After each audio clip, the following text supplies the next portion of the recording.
Welcome. Today we're going to be talking with Bob Smith of 60 Skills, and we're going to be talking about Kabbalah in general. And we're also going to go over and dive deeply into his Kabbalah Masterclass and his new Planetary Kabbalah Masterclass. Well, welcome, Jake. Good to see you again. Glad you're here. And the Kabbalah course is interesting. It came as a result of my study and work on Franz Barden's book, The Key to the True Kabbalah. Now, the Kabbalistic letters, the 27 of them, are fundamentally based in elemental practice, and most of them are variants of fire, air, water, earth, and Akasha, or the power of the void. Now, in the master class, I teach the mother letters in terms of SCH for fire, A for air, M for water, umlaut A for earth, and E for Akasha. So the Kabbalah course is an expansion of that. Now, depending upon someone's prior training, you can certainly learn how to do the Kabbalah strictly from the Kabbalah course, but largely the body training and some of the things involving clairvoyance and clairaudience aren't in there, along with a few other things. Now, the Kabbalah course is actually part of a 4-part process.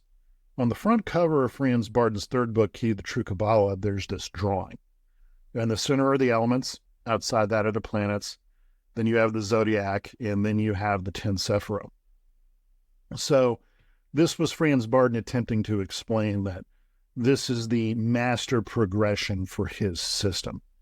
Unfortunately, he died before the third book was fully written, so a lot of this was not explicitly stated. Now, a close reading of his second book on evocation and the third book on Kabbalah makes it pretty clear this is where he was going. So like in the second book on evocation, a lot of the spirits will have a zodiac sign and time associated with them, or a specific planetary association as well. Learning how to stack these is how you complete that system. And the first stage in that is, of course, the letters of the Kabbalah problem. The letters of the Kabbalah problem. Tell me more about that. Okay, so like I said, they're all variations of the elemental forces, but they're very specific. So if you look at the letters as basically being signpost on this spectrum of energies. Okay. You'll have the main signpost for fire, SCH, but then you'll have these other letters around it. The letter D, the letter H, the letter S, the letter T, umlaut O, these kinds of things. And these are variations upon that primary elemental characteristic of fire. Now, they also have lots of sub-functions. Barden did us a tremendous favor, and that he broke down the functions of the letters according to what level of reality they're being worked with, whether it's the Akashic, the mental, the astral, or the bio and physical. And then he went on to tell us what they did. The thing is, the book is like, for those of you who are familiar with Western academics, the Cliff Notes version or the Encyclopedia Britannica version of what the letters do. Every one of these letters is the equivalent of a multi-volume encyclopedia in terms of the energy and the information that it contains. But Barden generally just gave us a paragraph on each at each level of reality. So what the Kabbalah course does is it breaks it down into a little more detail. It teaches you how to work with these things clearly, because the method that Barden presents in his third book for doing this works, and is one that I used. But for a lot of people, unless you've had training from either me or Mark Rasmus or you or a handful of other people, it's not precise enough to tell them how to do it on their own. Now, I have very rarely run into individuals who figured out how to do this work on their own, care of tremendous effort in isolation, and they're amazing people, but generally they miss some things. So the role of equilibrium, how balancing the elements becomes really important, or the role of Akasha in dispelling elements so the energy just doesn't sink into the body and burn you. That stuff tends to get missed. It says it's really easy to do unless someone simply explained to you, hey, this is what you need to do and this is why. And that's a main effort of the course itself. Yeah, that makes a lot of sense. And do you find that people on different spectrums of sensitivity have a different experience with the Kabbalah Master Course? Like you mentioned that there's 3 different types of traditional students who go into a temple environment. Absolutely. I mean, listen, a big failure point in a lot of systems is the role of body training. And this is because most good practitioners don't know how they developed the tissues in their body to do this kind of work. They got it really passively. So, they grew up as a farm kid doing lots of labor or living in a rural environment. They served in the military and they wore body armor and a backpack and walked for miles. They did a ton of martial arts over a long period of time. This kind of training isn't very efficient. And unfortunately, if you haven't done a lot of body training, in most cases, most people don't have much physical sensitivity or much throughput, and that makes it very difficult to work with letters. And so you very often see someone who is gifted and who has this kind of training set up shop, start teaching, and they're like, oh, my students are terrible. Well, because the practitioner themselves didn't understand how all that physical training allowed them to do these other things, and they don't know how to teach that to other people. Or they'll do something like, well, you have to practice the Tai Chi form for 10 years before you can feel the energy. That's pretty inefficient. The Master Course has a very elegant method for doing that. The Kabbalah course has some basic training and body training as well. But if you already have basic energy sensitivity and you can hold 3-part concentration, color, sound, and sensation, you can do the Kabbalah course from day one. Yeah. What's like a good demonstratable exercise that someone could do that's like a 3-part concentration so that they can qualify whether they can really make the most out of your course from the get-go? Sure. Well, the first letter we teach is the letter A for air, and there are a lot of reasons for that. Generating elemental air requires you to visualize a light blue color, a sensation of floating in the body, which is one of the easier ones to generate, and the sound of an eagle or raptor's cry in your ear. If you can do this, you'll feel the body begin to float. If you have good clairvoyance, you'll begin to see this light blue color permeate things around you. And that floating energy expands the mental body and the mental sphere, the result of which is your thought process gets much more precise, your thought process gets much quicker, you effectively become more intelligent while you're doing it. And on a physical level, because the body feels lighter, doing things like cardiovascular exercise, running, for example, becomes much easier. The perceived level of stress on the body decreases greatly. And most people can run much longer doing that than they can without it. So that's one of the easiest ways to demonstrate the efficacy of the letters. Other things like fire for heating up the body works, usually takes a little bit longer. However, the reverse of that, elemental earth, gives you a sinking sensation, which for certain martial arts like Tai Chi is very usable as well. Yeah, so it seems like if they are able to do or demonstrate some of these exercises, that they can transition into the Kabbalah Masterclass very quickly. And again, keep in mind, by the time someone shows up on my doorstep, they've usually been working with Tai Chi, the internal martial arts, esoterica, meditation, and yoga for years. And so by having a very concise way of going, do A and then B happens, and this is how everything fits together, those people progress with the Kabbalah course very, very, very rapidly. And, if you're willing to work with 1 letter a week, put in about 10 hours of work, within 27 to 30 weeks, you can complete the whole course. Some people have done it faster, by the way, because if you've done things like Xingyi, 5-element fist, well, you've already worked with elemental fire, you've already worked with elemental water, you've already worked with the element of gravity. So you're already 3/5 the way there. A lot of systems like the 6 healing sounds and things like that are essentially more Asian-specific elemental systems. And you even see this in Tibetan Buddhism and a few other systems as well, the Hindu yogic ones. Mhm. even if the importance of those exercises isn't clearly stated. Ah, brilliant.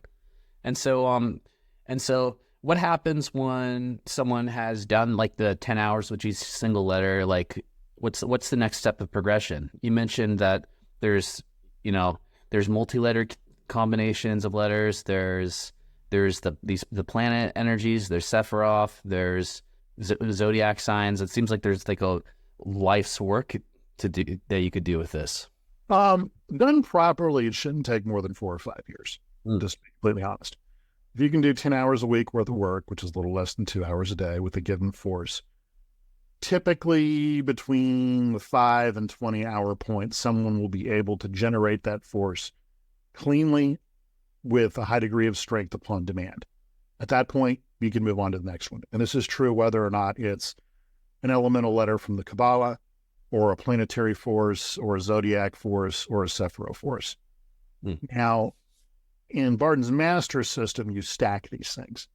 So you learn how to generate an elemental force, a planetary force, a zodiac force, and then a Sefirot level force. So, for example, the Geburah level Sefirot meditation. You've got Geburah, which is this fiery orange color in the area above your head. You've got Aries as the constellation, which is a mustard and red fire-colored energy. You've got Mars, which is a red, dry, warm energy. And then you've got SCH, which is elemental fire. Mm. You stack those one on top of another to generate a greater effect. Now, what's funny is you can just generate fire, SCH, at all 4 levels of reality and get something very close. By adding in the planets and the zodiac and the Sefirot, it allows you to fine-tune this and generate a lot more of it relative to whatever it is you're trying to do. Additionally, the higher level forces temper the nature of what's generated by the lower level forces. So in astrology, they talk about, hey, Mars is the ruling planet of Aries. It's actually backwards. Mm. Aries tempers the result you get from Mars. Because these more physical forces have personality to them that the more ethereal or higher level forces, for lack of a better word, don't have. And that's easy for things to get out of hand.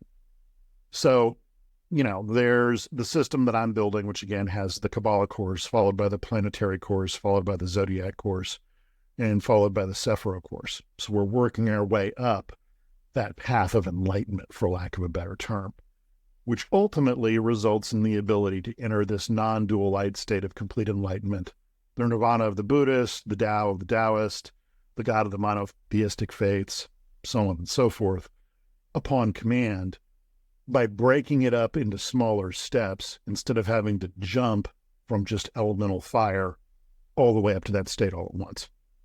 Mm. So on the way back down, when you're trying to manifest things, it makes things easier too by breaking it down into these smaller pieces and providing a more high-level guidance to you so things don't get out of hand. Does that make sense? Yeah, that absolutely makes sense, and it also makes me wonder too. It makes me excited for your next master class of Kabbalah. Like it sounds like it's gonna add a whole new dimension to Kabbalah practice for many people. Yeah, it's interesting. It started by accident. My main practice and interest is the Kabbalistic letters, and so I had taught a small class of people. I'd worked them through that over the course of about half a year, and I'd worked with the planets before, but hadn't really gone in depth with them. And one of my students says, "Well, I want to do the planets," and I'm like, "Yeah, I'm not really that interested. It's not that interesting to me. Things can get out of hand." And he said, "Well, what if we approached the planets through the spirits that teach Kabbalah?" I was like, "Well, okay, now you got me." Yeah. And what we found was pretty interesting is the planets through Saturn largely represent universal phenomena in life. Yeah. Everybody's experienced the tides of the moon and how that impacts their behavior. Everybody's been taught something, whether that's in a school or via apprenticeship or through your uncle. So Mercury is accessible because of that. Mm. Everybody's felt the energy of life, so the sun's accessible for that. Okay. So we worked our way out to Saturn pretty easily.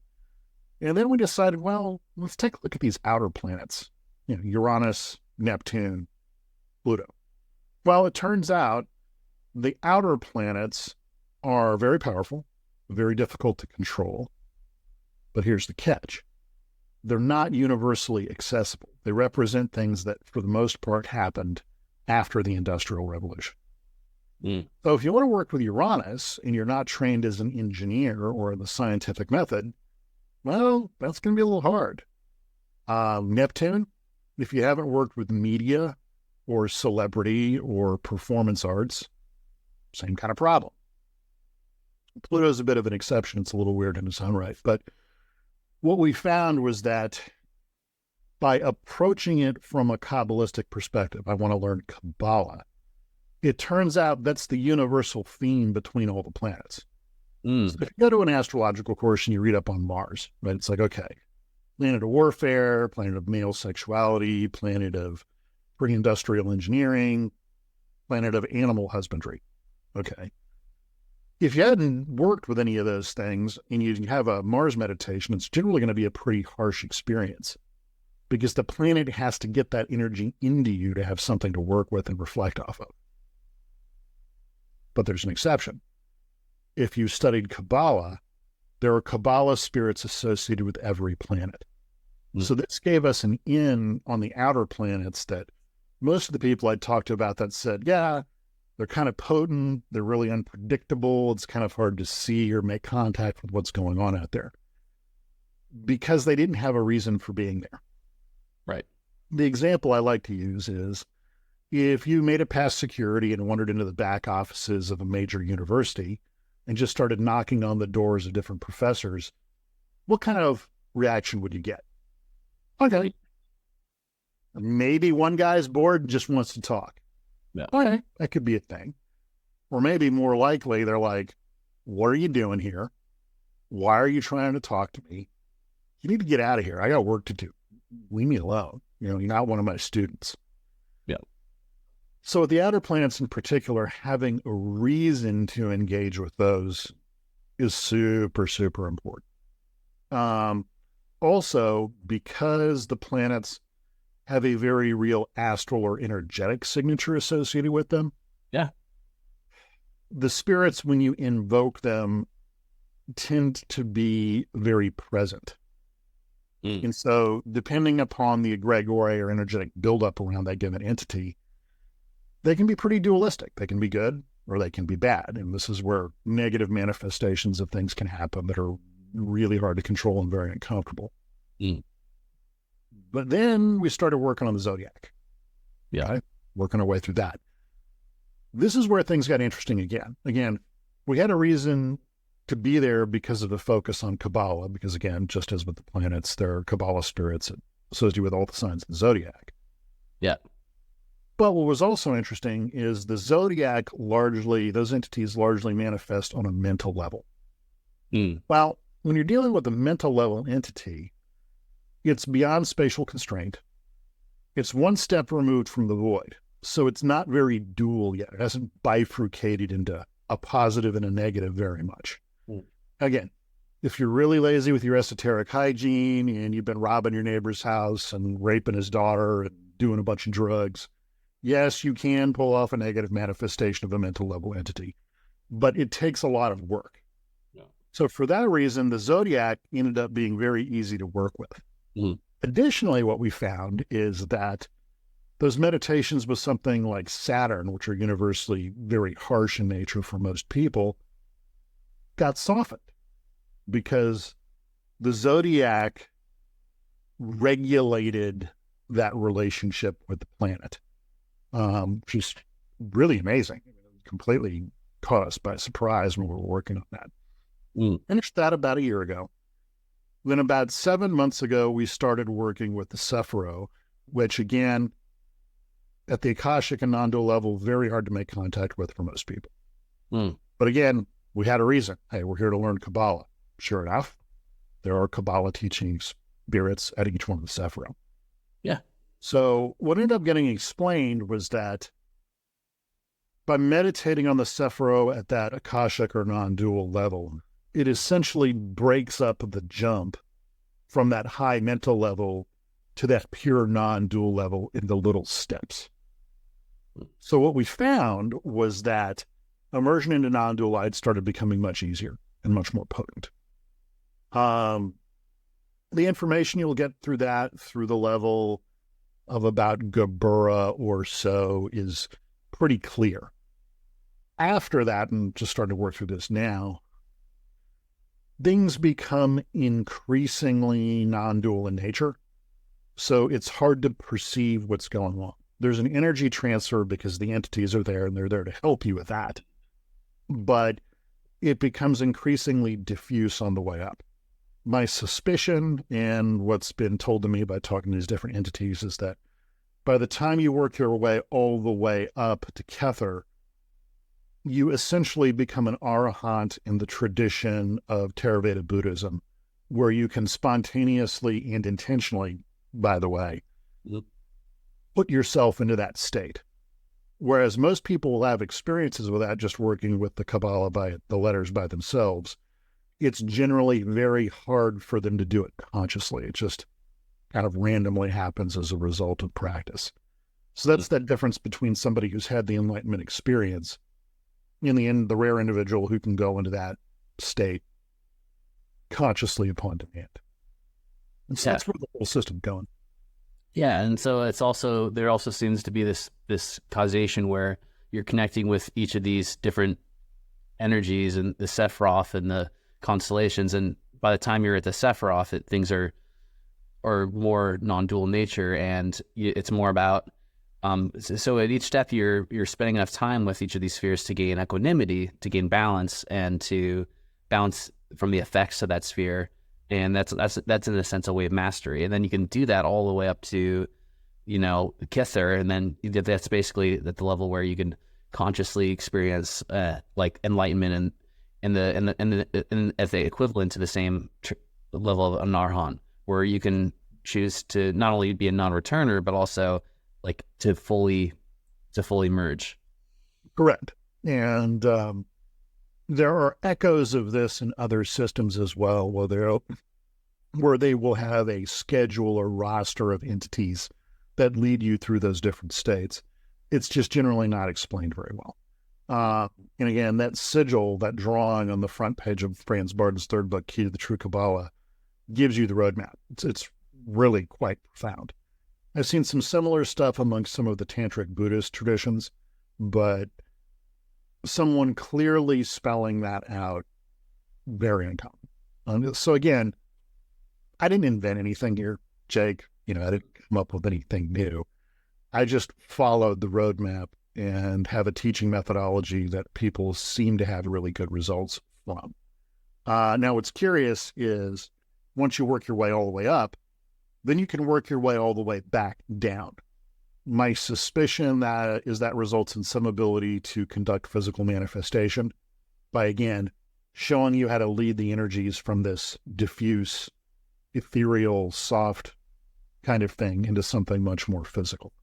But I've got about another year and a half of work ahead of me before I'm getting anywhere near that, I'm afraid. So freezing a cup of water into ice or setting a piece of paper on fire, sorry, guys, it's probably going to take me a little bit longer. Right. Yeah, so that's kind of where I'm at right now. Yeah, it's phenomenal. It sounds like this is an exceptional journey, and I'm really excited for more people to be on the journey through the constellations and through the Sephiroth in this way that's presented, where instead of just jumping straight into the Sephiroth and maybe not finding the context for it, or maybe not being able to access the highest peak levels of the Sephiroth because some of the base work hasn't been done. So maybe people have gone through the Sephiroth before, but they're only hitting the very lowest kind of lower astral to it, or middle astral. Where with here we're accessing like the highest form of light concentrated in each of the Sephiroth because you've already done the preparatory work. So then you're having true mastery of the Sephiroth in a way that hasn't been presented so transparently before. Yeah. So the Planetary Kabbalah course should be out probably the first couple weeks in February. I would like to get the Zodiac course done by the end of February, but it'll probably be March. The Sefirot course itself, I've got about 6 or 7 months of work ahead of me before I'm done with that process personally. And then it's probably going to take me a few months after that to kind of get my head around best how to present the material to others. So I would expect to see that maybe around December of this year, January of 2025, somewhere in that. At that point, that'll be the main coursework as done by the 60 Skills curriculum. Now keep in mind, all these are living courses, so there'll be additions here or there, most notably to the Kabbalistic letter library in terms of multi-letter combinations. But once all of that's done, everything you need to work with the given force is out there in the appropriate course. And I'm doing this not just because, teach for a living, but also for some selfish reasons in that when I reincarnate, and I intend to come back, I don't want it to take me 30 years to learn how to do this again. I have one extraordinary student who you personally know who basically went from 0 to being better than me in about 4.5 years. Now, this was a very hardworking individual, very focused, had the financial resources necessary to spend most of his day practicing. And by virtue of having clear instruction and actually doing the work, he entered that master level of performance within a couple of years. So this myth that this stuff takes a lifetime, not really true. It ends up taking a lifetime because most people don't know how to put it together.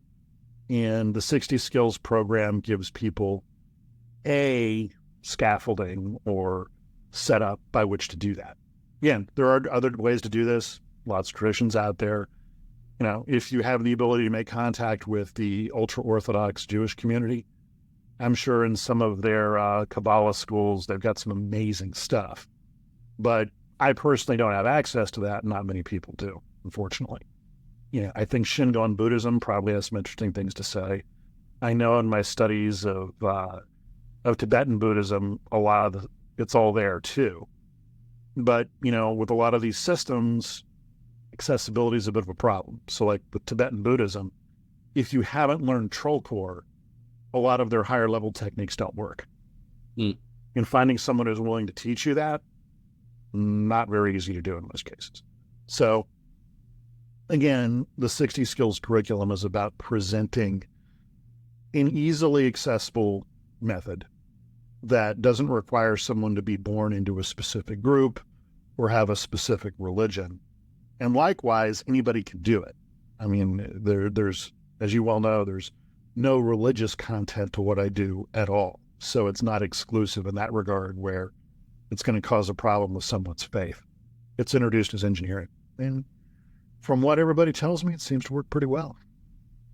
That sounds great. Any last comments before we hop off? No, just a gratuitous plug. But as per usual, if you want to learn about my stuff, go to 60skills.com. All the materials are hosted by Perseus Arcane Academy. There's even some free coursework in there.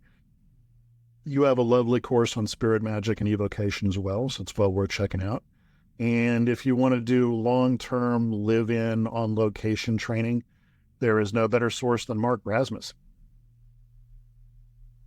Sounds great. Thank you so much for your time. I hope to speak with you again soon. Not a problem, man. Take care of yourself, and as always, train hard and be well.